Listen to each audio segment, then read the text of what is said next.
A graça e a paz do Senhor. Estamos meditando no livro de Atos dos Apóstolos.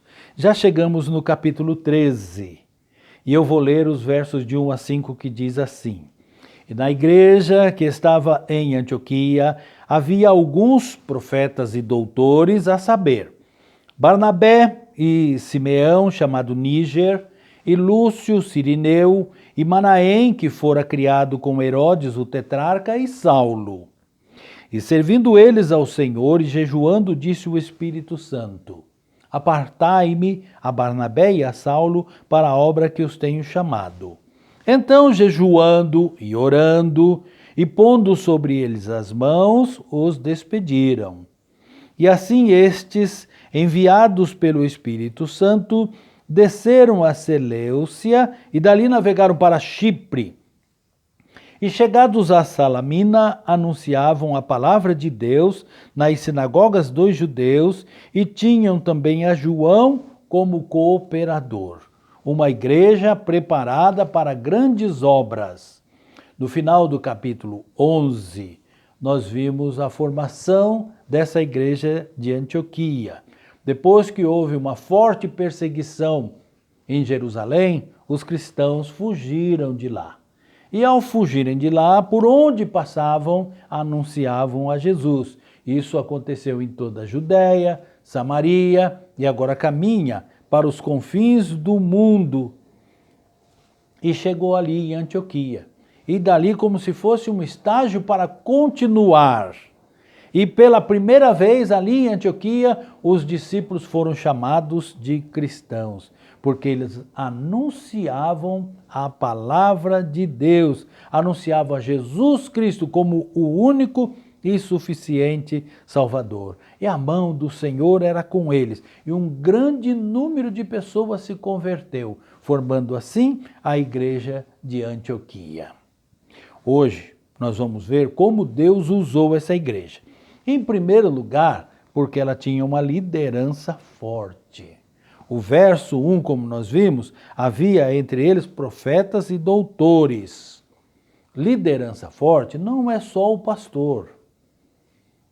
Tem que ter na igreja pessoas que ajudam no ministério pastoral. Tem que ter pessoas interessadas em crescer no conhecimento da palavra de Deus, pronto para pregar, para ensinar, para atuar em várias áreas que a igreja necessita, inclusive para sair para pregar o evangelho. Aqui nós temos destacado 5 nomes. Barnabé, que nós já sabemos, conhecemos a história de Barnabé, que era o homem natural de Chipre, que era generoso, de bom coração, se dava bem com as pessoas. Este homem chegou a vender a sua propriedade e entregar o dinheiro à igreja nascente para que ajudasse as pessoas novas que iam se convertendo com as suas dificuldades financeiras. Este homem, Barnabé, cheio do Espírito Santo, foi quem recebeu Saulo quando as pessoas tinham medo dele por causa da perseguição que antes da sua conversão fazia os crentes. Tinha também um outro homem chamado Simão, Níger, natural da África, da Nigéria. Esse homem ajudou Jesus a levar a cruz. E diz lá no texto, referente a esse momento que ele ajuda Jesus a levar a cruz, dizendo que ele era pai de Rufo e de Alexandre. E Rufo é citado também em Romanos 16, 13, mostrando que ele se converteu a Jesus, que passando por ali foi coagido a ajudar Jesus a levar a cruz, mas ele se converteu. Ele sabia que aquela cruz que ele ajudou por um espaço de tempo, ele não era digno de carregar. Só Jesus Cristo podia morrer por nós na cruz, mais ninguém. E ele entendeu essa mensagem, e ele aceitou Jesus, e ele cresceu no conhecimento da palavra de Deus, e hoje ele é contado aqui entre profetas e doutores. Tinha outro também, Lúcio Cirineu. Nós vimos que a igreja no capítulo 11, no versículo 20, na formação da igreja de Antioquia, algumas pessoas trabalharam. E no verso 20 nós lemos: e havia entre eles alguns varões chíprios e sirinenses. Sirinenses, que eram pessoas que nascem em Cirene. E aqui está Lúcio Cirineu, um dos fundadores, então, da igreja de Antioquia. Ele se converteu, ele pregou o evangelho, ele trabalhou na fundação da igreja, ele estudou e hoje ele é contado aqui entre os profetas e doutores. Tinha também Manaém. Manaém, que era irmão de criação de Herodes. Que Herodes? Nós já vimos que tem 3 Herodes. Herodes o Grande, quando Jesus nasceu. Herodes Antipas, quando Jesus foi crucificado. E Herodes, que está nesse tempo, cuja mão foi ferida por um anjo, quando ele estica a mão querendo parecer Deus e é ferido, este é o Herodes Agripa. Eu estou falando do segundo Herodes, Herodes Antipas. Quando Pilatos soube que Herodes Antipas estava em Jerusalém, ele mandou Jesus, que estava sendo julgado, para como se lavasse a mão ali pela primeira vez, entregando Jesus para o rei Herodes. Mas Herodes, quando recebe Jesus, ficou feliz de ver Jesus, mas queria ver Jesus fazer algum milagre, como se fosse um espetáculo circense. E como Jesus nada fez, ele devolveu Jesus para Pilatos. Herodes conheceu Jesus pessoalmente, mas não se converteu. Tinha o coração duro. E Manaém, que era um irmão de criação daquele segundo Herodes, que agora vive na cidade de Antioquia, ele talvez tenha ouvido o seu irmão rei dizer de Jesus e se interessou, e foi atrás, e conheceu, e se converteu, e cresceu no conhecimento da palavra, e agora é contado também como um dos doutores e profetas da igreja de Antioquia. E por fim temos Saulo.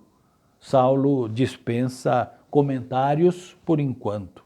Conhecemos bem este Saulo, que vai ser o Paulo, chamado por Deus para ser apóstolo aos gentios. Esses 5 homens citados, nós vimos que eles são de formação diferente, são de naturalidades diferentes, são de natureza diferente, temperamentos diferentes. Mas eles tinham uma coisa em comum, é a fé que tinham em Cristo. Eram servos aplicados do Senhor. E no verso 1, quando eles são chamados de profetas e doutores, certamente Deus os galardoou com esses dons, pelo empenho que eles tinham em estudar a palavra de Deus. Fica aqui um alerta para nós. Precisamos crescer no conhecimento da palavra de Deus. Deus quer te usar, mas Ele quer que você esteja pronto e disponível para a sua obra.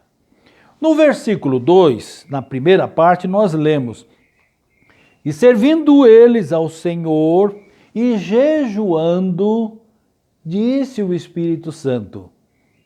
Servindo, não serviram, mas continuavam servindo sem parar e jejuando. Eles serviam com sinceridade de coração, com dedicação de vida. Eles continuavam crescendo, estudando, pregando o Evangelho, ensinando outras pessoas a servir ao Senhor de conformidade com a sua palavra. E jejuavam. O jejum, como eu já expliquei anteriormente, ele não pode ser usado como moeda de troca. Alguma coisa que eu precise tanto, e então eu vou jejuar 1 dia, 2 dias, 3 dias, 1 semana, porque assim Deus vai me dar. Não. O jejum não é para forçar a Deus a fazer as coisas. O jejum é para orar. A oração feita dentro da vontade de Deus é atendida por Deus. E o jejum é o desejo que nós temos de fortalecer o nosso espírito para poder orar com força, com convicção, enfraquecendo a carne. O jejum não é moeda de troca, mas ele é uma maneira de nos separarmos para a oração. Eles estavam praticando corretamente o jejum. Eles estavam em oração e Deus ouviu. Então, em primeiro lugar, para termos uma igreja forte, tem que ter uma liderança forte, comprometida com Deus. Em segundo lugar, porque a igreja está pronta para ouvir a voz de Deus. Eles jejuavam e oravam. E o versículo 2, continuando, diz assim: disse o Espírito Santo, apartai-me a Barnabé e a Saulo para a obra que os tenho chamado. Aqui está o objetivo da oração deles. Eles tinham uma igreja forte.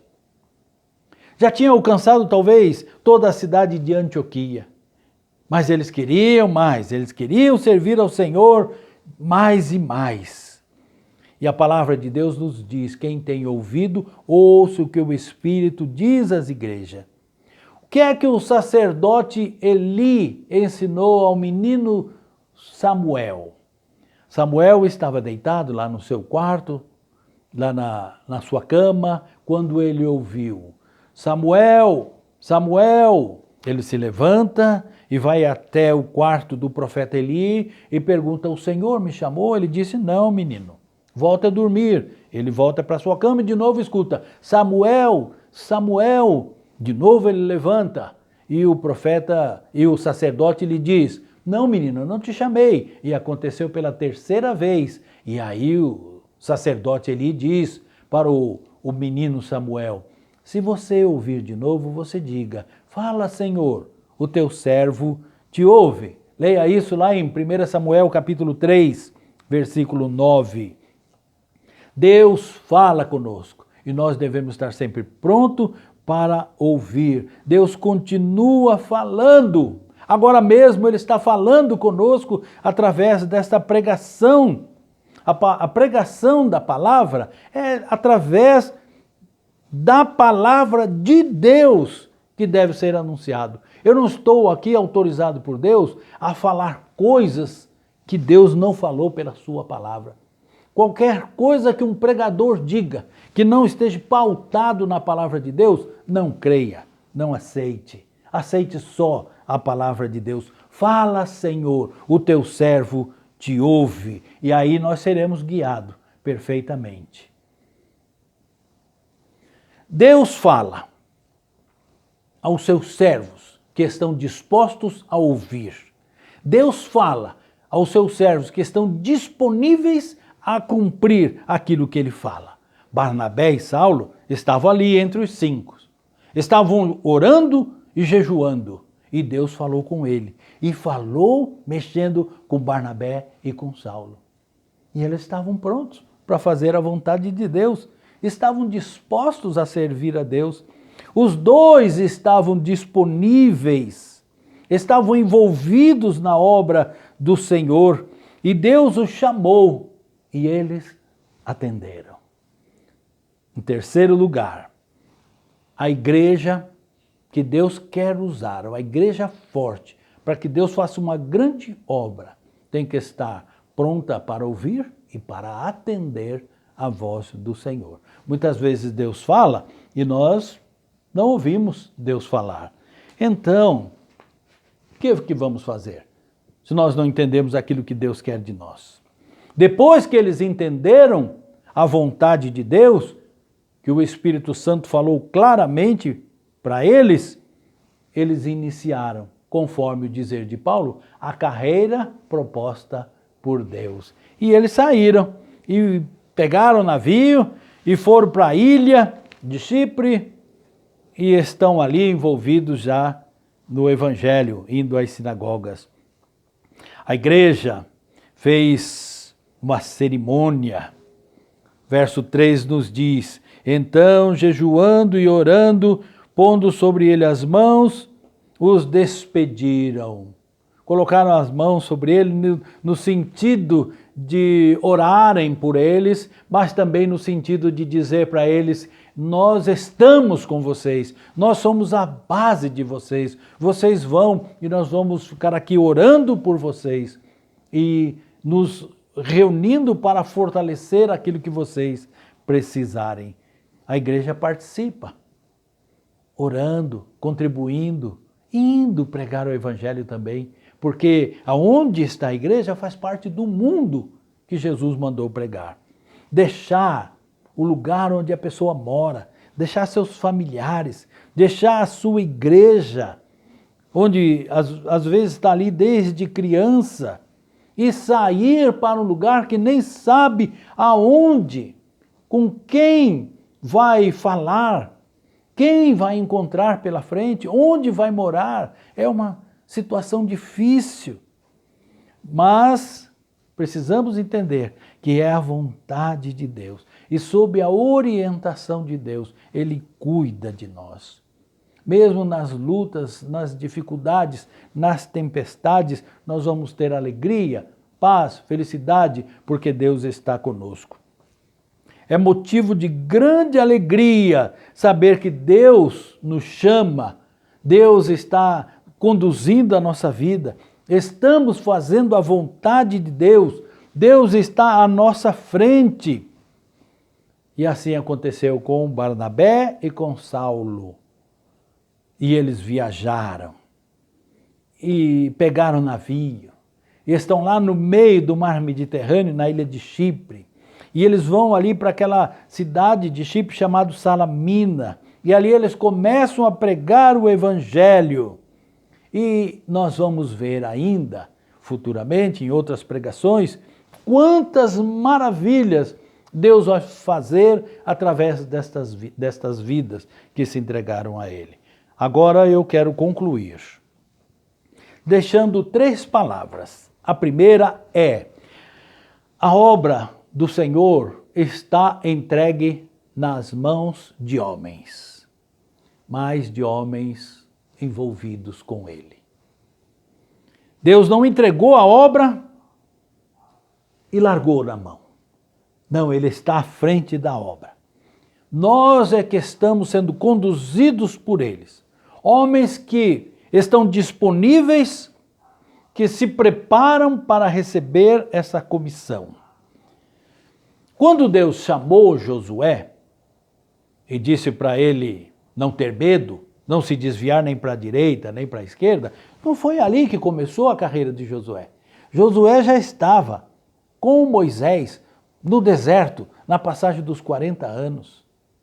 Josué estava se preparando já durante esse tempo da travessia do deserto.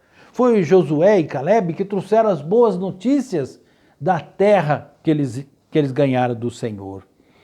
Josué era um homem forte, era um homem valente, mas temeu. E Deus então trabalhou na sua vida. Disse para ele: ser forte e corajoso, que estarei contigo. E ele então pegou aquela espada e liderou aquele povo para limpar a terra de Canaã. Gideão também foi um outro homem chamado por Deus. Mas ele tinha medo. Mas Deus tirou o medo do seu coração. Deus opera na nossa vida. Nós temos que nos envolver com Deus e deixa Deus usar a nossa vida. Ele coloca em nós tudo aquilo que nós precisamos para fazer a obra. Basta que nós nos interessemos em estudar, em orar e estarmos prontos para que Deus nos use. Deus está buscando homens assim. Tenha o seu coração aberto, tenha o seu coração pronto, a sua vida disponível, porque Deus pode te chamar a qualquer instante para uma grande obra. A segunda palavra que eu quero deixar nesse encerramento é que a obra de Deus, embora esteja na mão de homens, mas são homens envolvidos com Ele, dispostos a pagar o preço. nós temos que deixar a nossa vontade para fazer a vontade de Deus. Deixar as nossas prioridades para dar prioridade a Deus. Nós temos que ter o desejo voluntarioso de entregar as nossas vidas com alegria e por amor. Deus quer representantes dele na terra que levem o evangelho de Cristo a todos os lugares, esquinas, estradas e valados. E último, a obra de Deus está na mão de homens, mas homens que se permitam ser capacitados por Deus. Homens que se deixem e procurem constantemente o enchimento do Espírito Santo. Homens que receberam o poder e a virtude quando desceu sobre eles o Espírito Santo para serem testemunhas por onde quer que andarem. Com estas condições, outras igrejas também serão fortes. A nossa igreja poderá ser forte se a nossa liderança se capacitarem, buscarem de Deus a capacitação. E o evangelho vai continuar.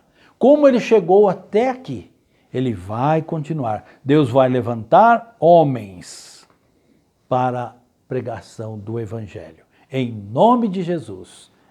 Amém. Que o Senhor abra as nossas mentes para que possamos entender a palavra de Deus.